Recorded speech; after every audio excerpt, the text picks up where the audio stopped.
একজন না যিনি বলেছিলেন, হে আল্লাহ, আমি যদি তোমার জন্য ইবাদত করি তাহলে আমাকে তোমার সবটুকু দিয়ে দিও, আর যদি আমি তোমার জাহান্নামের ভয়ে ইবাদত করি তাহলে আমাকে জাহান্নামে দিও, আর যদি জান্নাতের লোভে ইবাদত করি তাহলে আমাকে জান্নাত থেকে বঞ্চিত করো।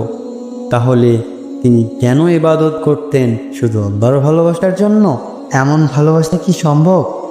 চলুন জানি সেই মহিষী নারীর গল্প, যার নাম ইতিহাসের স্বর্ণাক্ষরে লেখা। ভিডিওটি শুরু করার আগে আপনাদের কাছে ছোট্ট একটি অনুরোধ, আমার চ্যানেলে নতুন হয়ে থাকলে চ্যানেলটিকে সাবস্ক্রাইব করে দেবেন এবং পাশে থাকা বেল আইকনটি অন করে রাখবেন।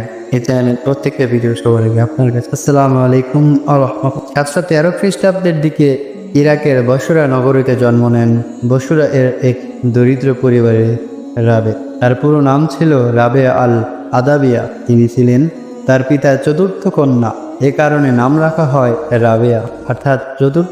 তার পরিবার এতটাই গরিব ছিল যে ঘরে খাবার থাকতো না, অনেক সময় না খেয়ে থাকতে হতো, এমনকি একটি প্রদীপ জ্বালানোর তেলও ছিল না। তবুও তার বাবা ছিলেন আল্লাহ ভীরু। এক রাতে তার বাবা স্বপ্ন দেখলেন, হযরত মুহাম্মদ সাল্লাল্লাহু আলাইহি সাল্লাম তাকে বলছেন, তোমার এই কন্যা একদিন অনেক বড় মর্যাদা লাভ করবে। এই স্বপ্ন তাদের জন্য ছিল আশার আলো। কিছুদিন পরই তার বাবা মা মারা যান। রাবেয়া হয়ে গেলেন ইতি। দুর্ভিক্ষের সময় এক নিষ্ঠুর লোক তাকে ধরে নিয়ে যায় এবং তাকে দাসী হিসেবে বিক্রি করে দেয়। তার নতুন মালিক ছিল খুব কঠোর, সারাদিন কঠিন কাজ, কোনো বিশ্রাম নেই, সামান্য ভুল মারধর। কিন্তু রাবেয়া রহমাতুল্লাহ আলাই অনেক অভিযোগ করেন। দিনভর কষ্টের পর রাতে সবাই ঘুমালে তিনি উঠে দাঁড়াতেন তাহাজ্জুদের নামাজে, আল্লাহ রব্বুল আলামিনকে স্মরণ করে। তিনি বলতেন, হে আমার রব, তুমি জানো আমি তোমাকে ভালোবাসি। হে আমার রব, তুমি জানো আমি তোমাকে ভালোবাসি, কিন্তু আমি বান্দি, তাই তোমার ইবাদতে পুরো সময় দিবে। এক রাতে তার মালিক দেখল রাবেয়া নামাজে দাঁড়িয়ে আছেন আর তার মাথার উপর নূরের আলো। এই দৃশ্য দেখে সে ভয়ে কেঁপে পরদিন সে বলল, আমি তোমাকে মুক্ত করে দিলাম, তুমি আল্লাহ প্রিয় বান্দি। তো হওয়ার পর রাবেয়া রহমাতুল্লাহ আল্লাহ সম্পূর্ণভাবে আল্লাহর ইবাদতে তিনি একা থাকতেন না। না ছিল কোনো বিলাসিতা, না ছিল দুনিয়ার প্রতি আকর্ষণ। তার সবচেয়ে বিখ্যাত কথা, আমি তোমাকে ভালোবাসি, না জাহান্নামের ভয়ে না জান্নাতের লোক, শুধু তোমার জন্য। একদিন মানুষ দেখলো তিনি এক হাতে আগুন আর এক হাতে পানি নিয়ে দৌড়াচ্ছে। লোকেরা জিজ্ঞাসা করল, এটা কেন? তিনি বললেন, আমি জান্নাতকে পুড়িয়ে দিতে চাই আর জাহান্নাম নিভিয়ে দিতে চাই, যাতে মানুষ শুধু আল্লাহর জন্য ইবাদত করে। সুবহানাল্লাহ। বিখ্যাত আলেম হাসান আল বসরি রহমাতুল্লাহ আলাই একবার তাকে জিজ্ঞাসা করলেন, তুমি কি শয়তানকে ঘৃণা করো? তিনি বললেন, আমি আল্লাহর ভালোবাসায় এতটা ডুবে আছি যে শয়তানকে ঘৃণা করার সময় পাই।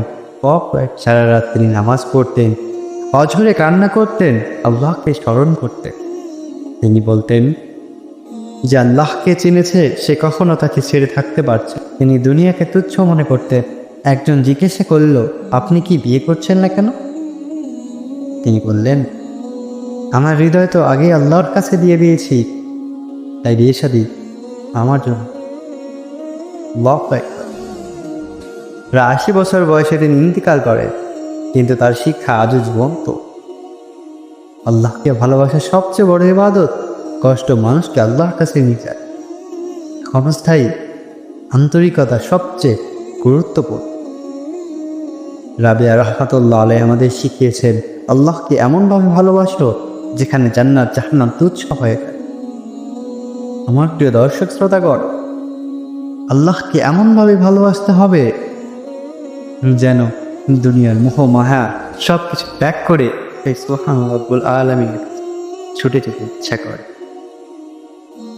রাবেয়া রহমাতুল্লাহ আলাইহি আমাদেরকে একটি জিনিস শিক্ষা দিয়েছেন, যদি আমরা আল্লাহকে পেয়ে যাই তাহলে জান্নাত আমাদের জন্য হয়ে যাবে, জাহান্নাম আমাদের থেকে দূরে চলে যাবে। আর যদি আমরা আল্লাহকে হারিয়ে ফেলি তাহলে জান্নাত আমাদের জন্য অনেক দূরে চলে যাবে, জাহান্নাম আমাদের জন্য নিকটে চলে আসবে। তাই আমার প্রিয় দর্শকগণ, আমরা সবসময় আল্লাহকে ভালোবাসবো, আল্লাহর স্মরণে নিজেকে মুহূর্ত রাখবো। ভালো থাকবো, সুস্থ থাকবো। দেখা হবে এবার অন্য কোনো ভিডিওতে। আসসালামু আলাইকুম ওয়া রাহমাতুল্লাহ।